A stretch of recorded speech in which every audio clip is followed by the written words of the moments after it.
C'est le temps des vacances. J'espère que vous passez de bons moments et on se souhaite à chacun et à chacune un bel été. Nous sommes arrêtés la semaine dernière sur une parole de Jésus. Vous connaîtrez la vérité et la vérité vous affranchira. Et Jésus pouvait dire: pourquoi ne comprenez-vous point mon langage? Le langage de Dieu, le langage de Jésus-Christ s'oppose à parfois nos raisonnements, à nos calculs, à bien des choses, jusqu'à ce que nous comprenions le langage de Dieu. Ce matin, j'aimerais aller dans l'évangile de Jean, chapitre 18e, et le verset 33e.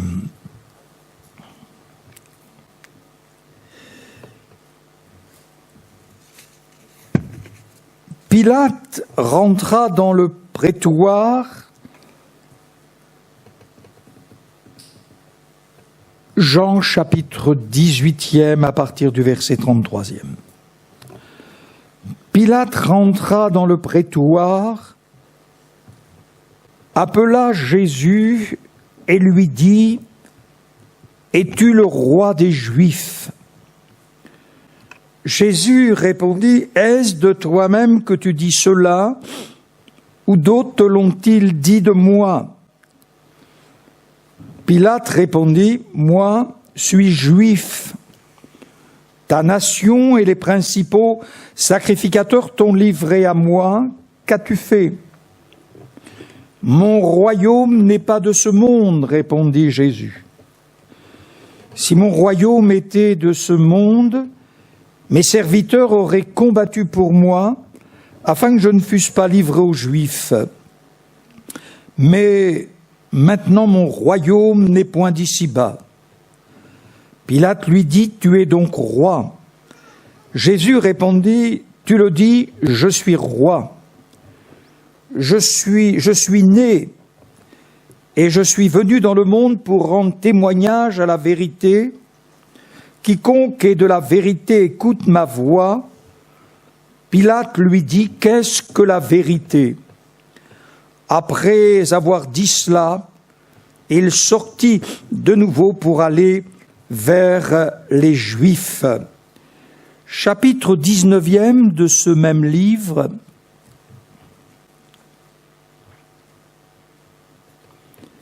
Verset 5e. Pilate vient de dire qu'il ne trouve en lui aucun crime. Jésus sortit donc, portant la couronne d'épines et le manteau de pourpre, et Pilate leur dit: voici l'homme. Verset 7e. Nous avons une loi, c'est les Juifs, et selon notre loi, il doit mourir parce qu'il s'est fait fils de Dieu. Verset 14e, la deuxième partie. Pilate dit aux Juifs: voici votre roi. Verset 17e. Jésus, portant sa croix, arriva au lieu du crâne qui se nomme en hébreu Golgotha. C'est là qu'il fut crucifié, et deux autres avec lui, un de chaque côté, et Jésus au milieu. Pilate fit une inscription qu'il plaça sur la croix, qui était ainsi conçue: Jésus de Nazareth, roi des Juifs. Beaucoup de Juifs lurent cette inscription parce que le lieu où Jésus fut crucifié était près de la ville, Elle était en hébreu, en grec et en latin.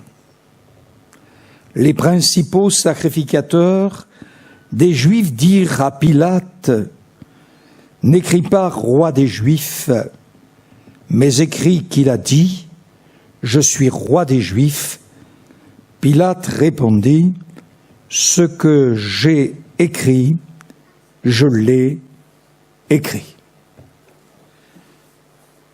J'aimerais m'arrêter sur cette parole de Jésus. Mon royaume n'est point de ce monde, mon royaume n'est pas d'ici-bas. Jésus, après 33 ans et demi sur la terre des hommes, c'est ce qu'il révèle. Quelle aurait été notre réaction à cette époque si nous avions été juifs? Entendant cela, nous aurions dit à Jésus, mais on connaît ta généalogie, on connaît où tu es né, on connaît aussi, pour fuir, tes parents t'ont conduit pendant un temps en Égypte, on te connaît aussi à Nazareth, on sait ta profession, on sait qui sont tes parents, on sait aussi ton travail, charpentier, on connaît tes frères et sœurs, donc il y a quelque chose qui nous trouble quand tu dis « mon royaume n'est pas de ce monde ». Mon royaume n'est pas d'ici-bas. Vous comme moi, nous avons eu des expériences, des anecdotes lors de nos voyages. Je me souviens, il y a de cela des décennies, j'allais en Suisse et je n'avais pas vu qu'on était près de la Suisse.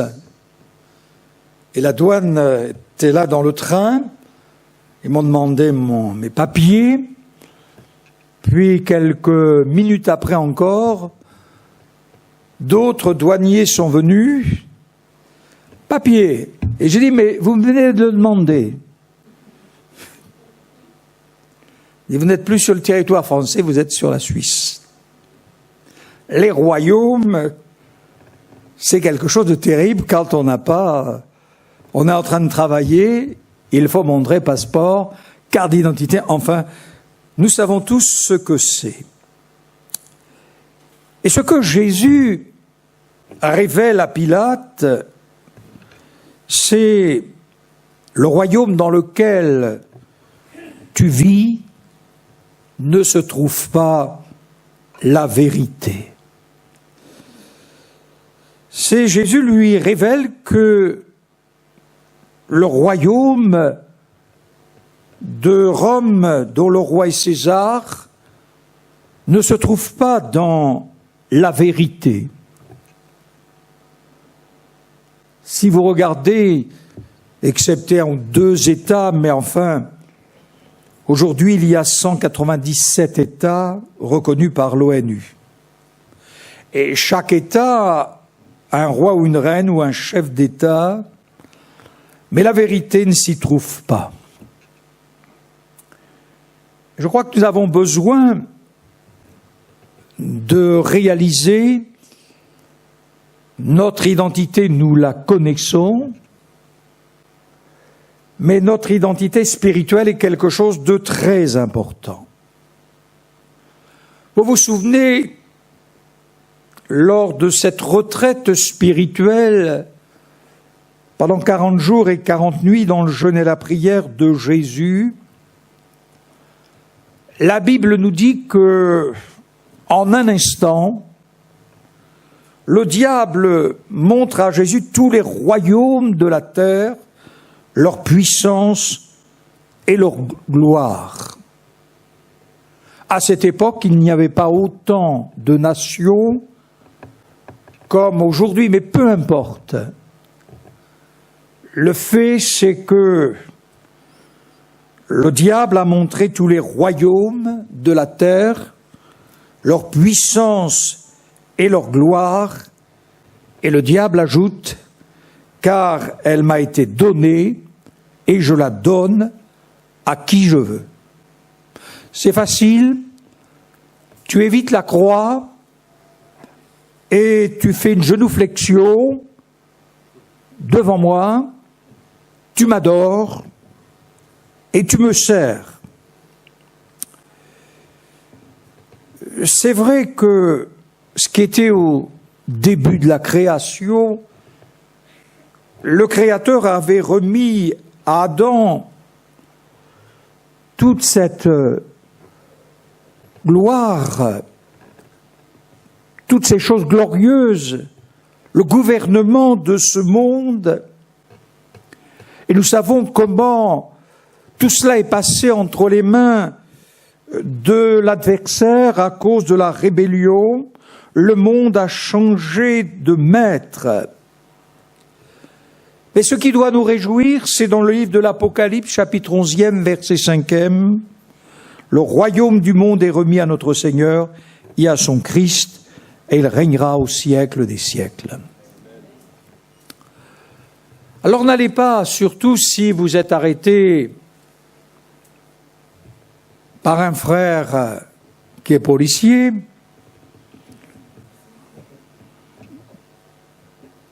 qui viennent vous faire chanter, conduire les chants. Ah, bonjour Maxime, papier s'il vous plaît. Mon royaume n'est pas de ce monde. Je crains fort que ça se passe mal. Je crains fort. Et ça sera normal. Quand Jésus dit mon royaume, il ne parle pas d'un royaume. Il dit mon royaume, c'est-à-dire un royaume au milieu de tous ces royaumes, et ce royaume est invisible. Ce qui veut dire que le royaume de Jésus, dont Jésus est le roi des rois, le Seigneur des seigneurs, la parole faite chair, est un royaume spirituel. Ça, c'est important. Et dans ce royaume spirituel, nous avons la parole de Dieu,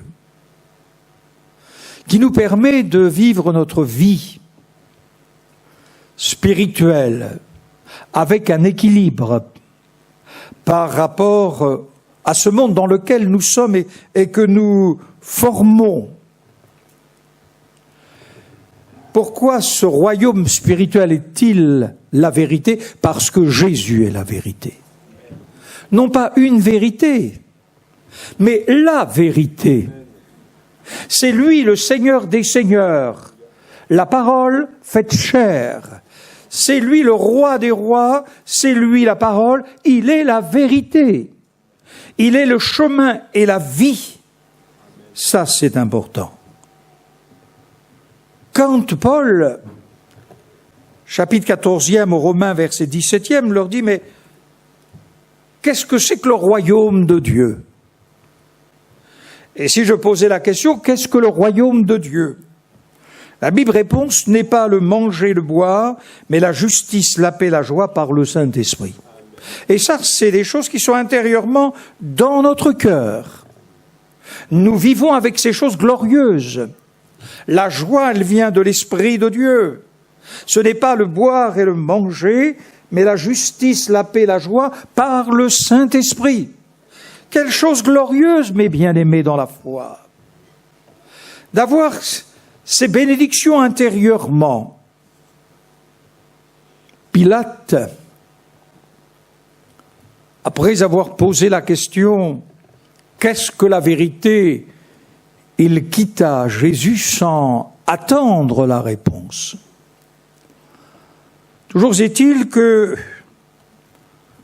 la crucifixion a été le partage de Jésus, non pas une erreur humaine de méchanceté, mais dans le plan rédempteur de Dieu, préconçu avant la fondation du monde.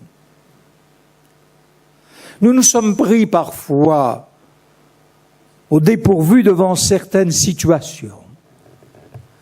Et selon la réaction de chacun, on se tape la tête. On sait ce que ça veut dire dans certaines cultures, se taper la tête. Ah, on se pose la question. Mais Jésus, notre Dieu, l'Esprit, avant même la fondation du monde, Dieu savait ce que l'homme allait faire.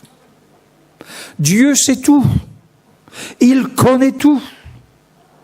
Il sait nos gestes, nos actions. Et là, c'est le plan rédempteur de Dieu. Et au travers de leur méchanceté, ils accomplissent le plan de Dieu. Alors Pilate fit cette inscription sur un écriteau qu'il plaça sur la croix, sur le patibulum, la traverse, « Jésus de Nazareth, roi des Juifs ». Hébreu, latin et grec. 3 langues reconnues. C'est-à-dire que lorsque l'on passait devant la croix, on lisait cet écriteau indiquant le crime du condamné. Jésus a dit, il est le roi des rois, Jésus de Nazareth. C'était sa condamnation. C'était percutant. Alors, le clergé juif est venu, a dit, mais non, c'est lui qui a dit, c'est pas nous. Il a dit, mais ce que j'ai écrit, je l'écris. Si ça avait été en hébreu, ça ne concernait que les Hébreux, les Juifs, mais ça concernait tous. On ne pouvait pas échapper à la langue qui, ces trois-là, avait un rôle très important dans l'histoire. Ce que j'ai écrit, je l'ai écrit. Bien-aimés dans la foi, j'aimerais que nous lisions dans l'épître de Paul aux Colossiens, chapitre 1er, verset 12e.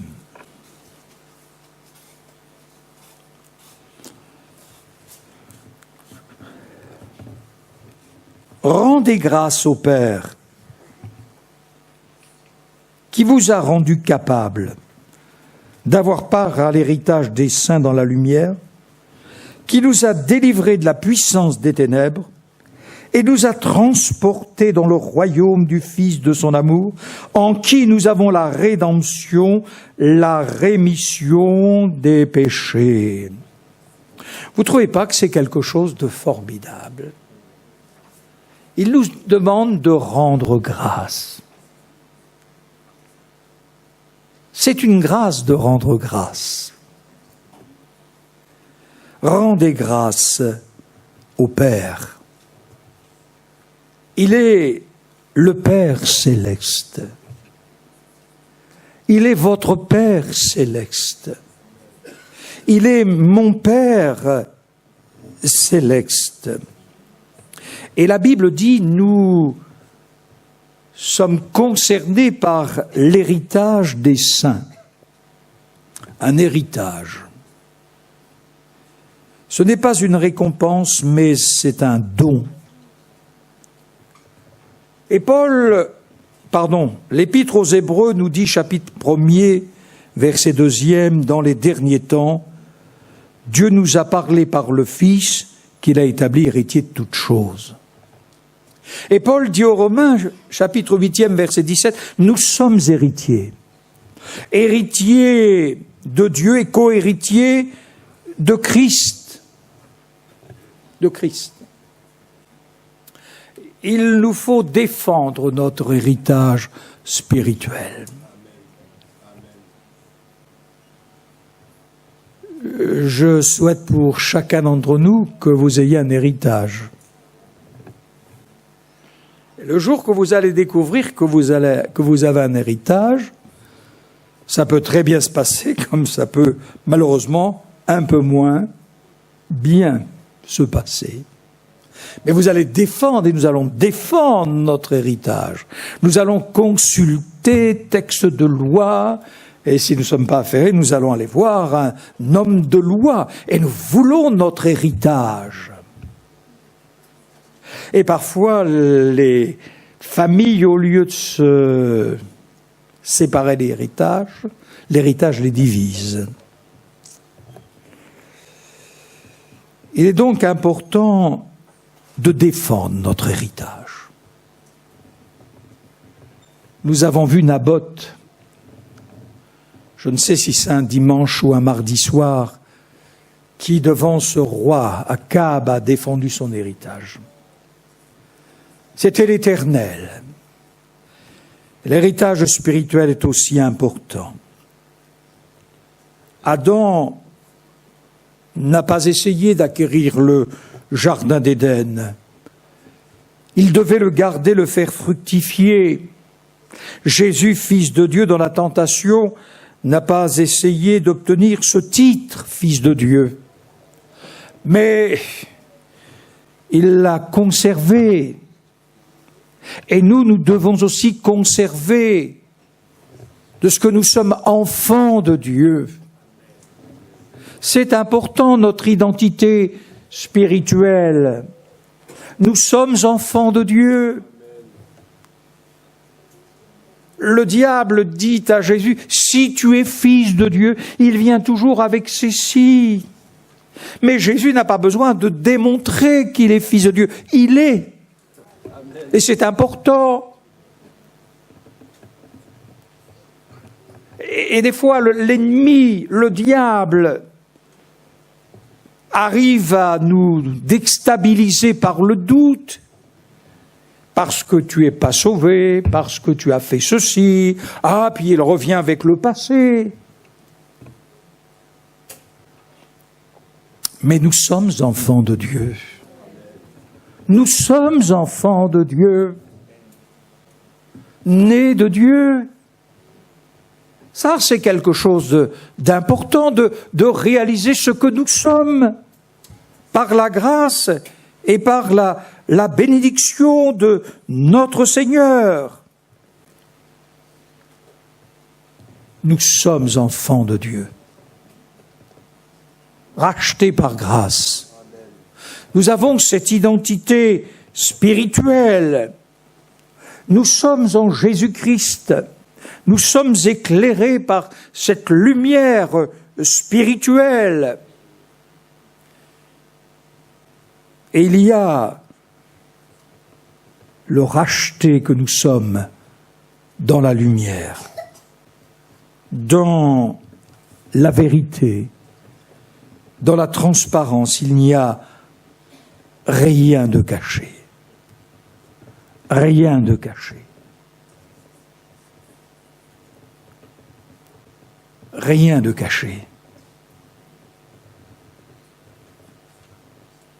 Vous savez le chemin que j'ai traversé, et quand j'ai vu le docteur, l'anesthésiste, quelques instants avant, il m'a dit « Monsieur, vous n'allez pas prendre un décontractant, je vois que vous êtes très bien. » Elle a pris bien sûr l'attention.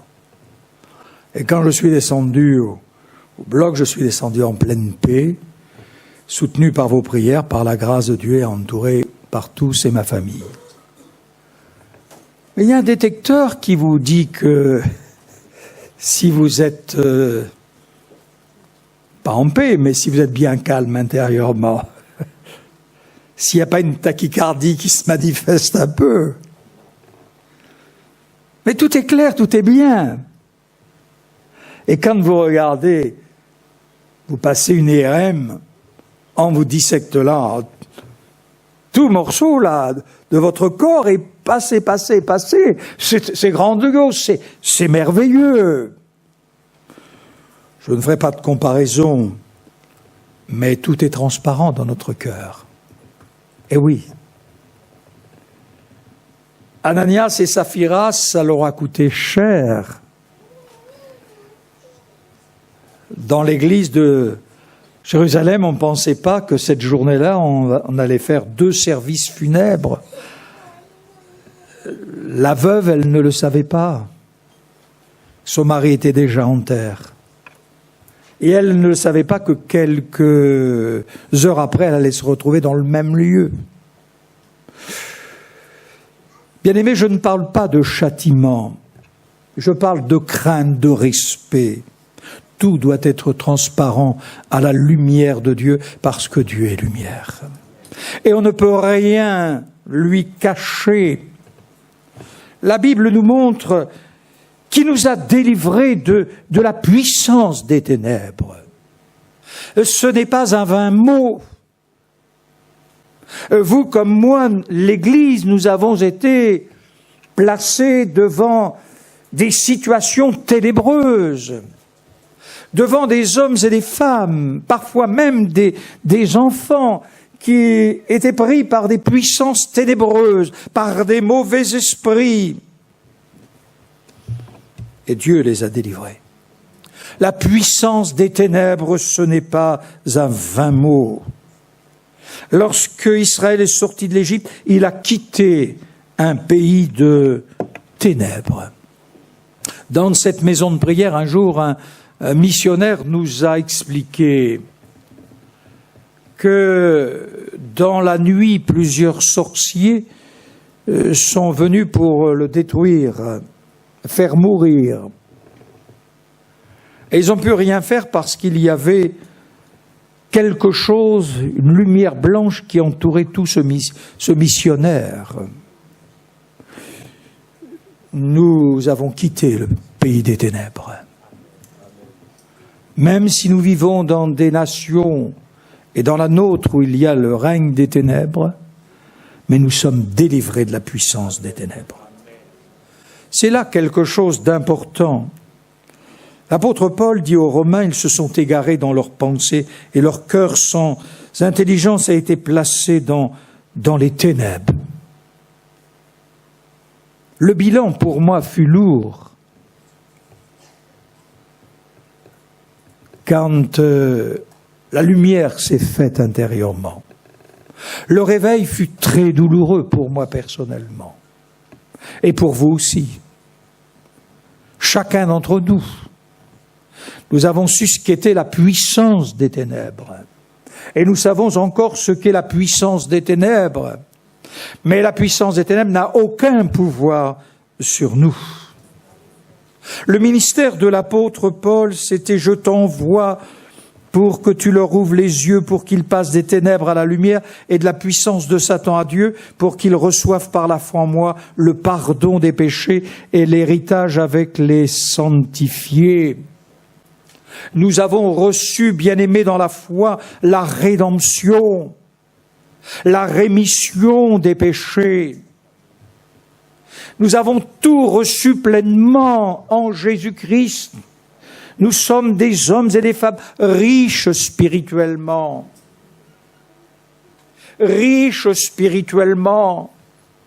Pourquoi nous sommes riches spirituellement? Parce que quand nous allons quitter la terre, nous allons pouvoir aller à la rencontre de celui qui nous a sauvés avec les richesses spirituelles, notre salut,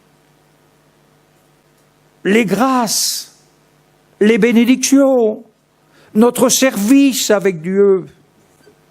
Le diable voudrait nous faire croire que notre service est un service vain, que prier, ça ne change rien, que jeûner, ça ne change rien, que semer l'évangile, ça ne change rien, que les cœurs sont durs, impénétrables, tu ferais mieux de te reposer au lieu t'user le corps, tu ferais mieux de sortir, tu ferais mieux de faire la grâce matinée le dimanche matin.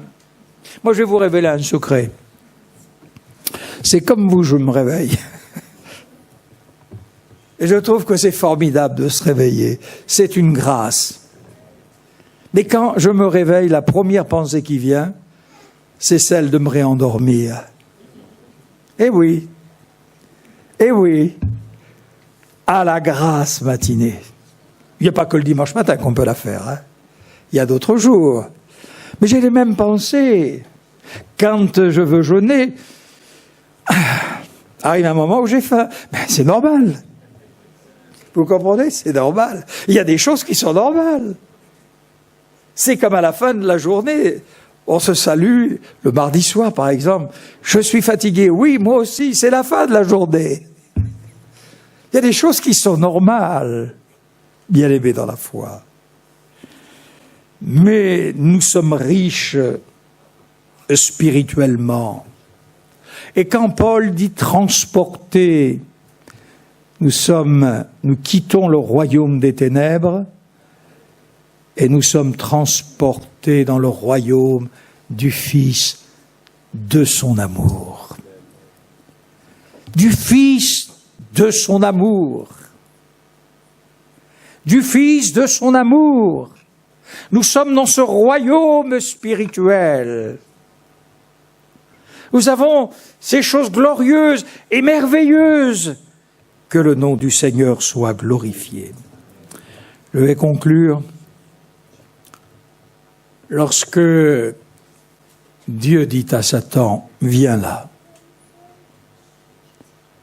Je ne crois pas que le diable se présente devant Dieu, ricanant. Non, non.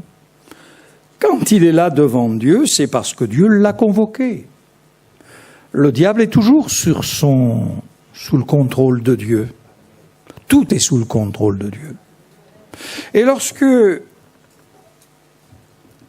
Dieu lui dit, mais d'où viens-tu ? Je viens de parcourir la terre, de me promener. C'est drôle qu'ils disent de me promener, hein ? De me promener. Mais oui, je suis passé par là, passé par tel endroit. Je suis passé par Coiron, je suis passé par Pouzin-Malègue. J'ai essayé de déstabiliser le culte, mais ils n'ont pas pu. Ils sont forts, les chrétiens, là-bas. Grand-toi. As-tu remarqué mon serviteur Job ? C'est un homme intègre et droit. Et le diable lui dit, mais est-ce d'une manière désintéressée que Job craint Dieu ? Ne l'as-tu pas protégé, lui et sa maison et tout ce qui est à lui, tu l'as béni. Et ça l'embête. Parce qu'il y a la protection de Dieu.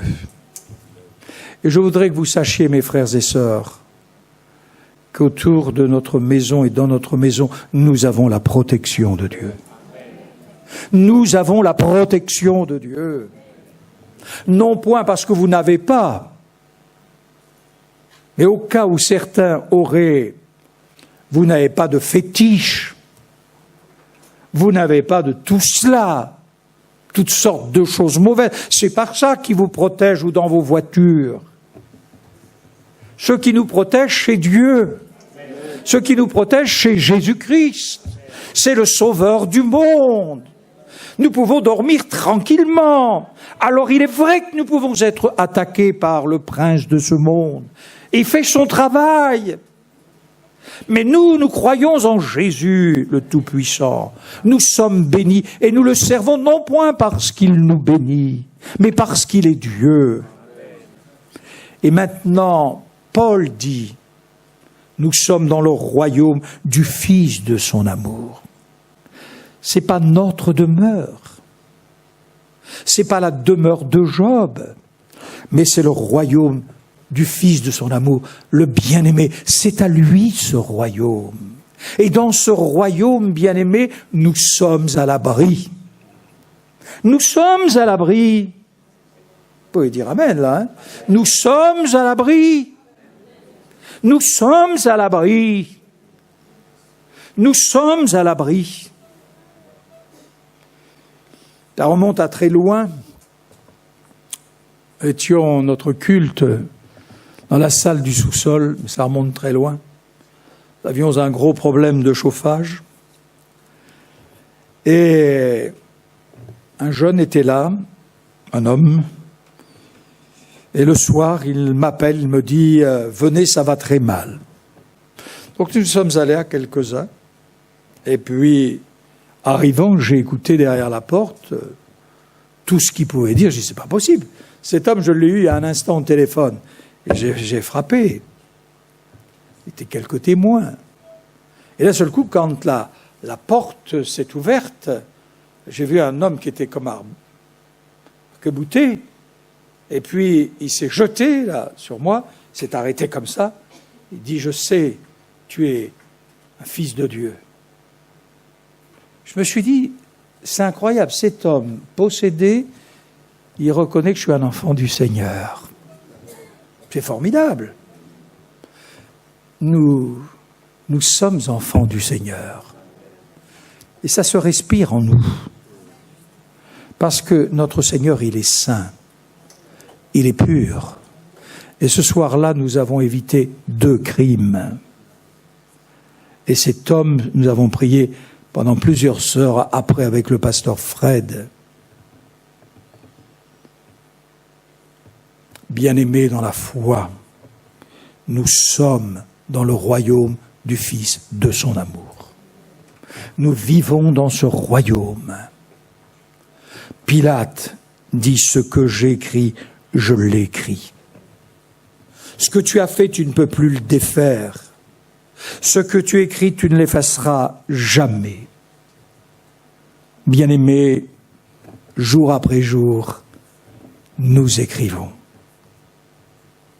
Tout ce qui remplit nos journées restera écrit pour l'éternité. Je n'ai pas ce journal quotidien. Mais vous comme moi, nous savons que nous passerons devant le tribunal de Christ. Nous serons sauvés, et nous sommes sauvés. Mais nous passerons pour rendre compte de toute notre vie spirituelle. Et Jésus présentera à son Père une Église pure, sainte, irréprochable, glorieuse, merveilleuse. Ça vaut la peine de marcher avec le Seigneur. Mon royaume n'est pas d'ici-bas. Mon royaume est spirituel. Et c'est là, à l'intérieur de nous-mêmes, nous sommes gérés par la parole de Dieu et aussi par les lois de ce monde. Mais la parole de Dieu nous dit aussi comment nous devons nous comporter dans ce monde de ténèbres. Que Dieu vous bénisse et vous accorde une grâce et une bénédiction particulière. Il est le roi des rois, le Seigneur des seigneurs. C'est lui qui régnera, que son nom soit glorifié. Amen. Gloire à l'agneau de Dieu. Merci Seigneur.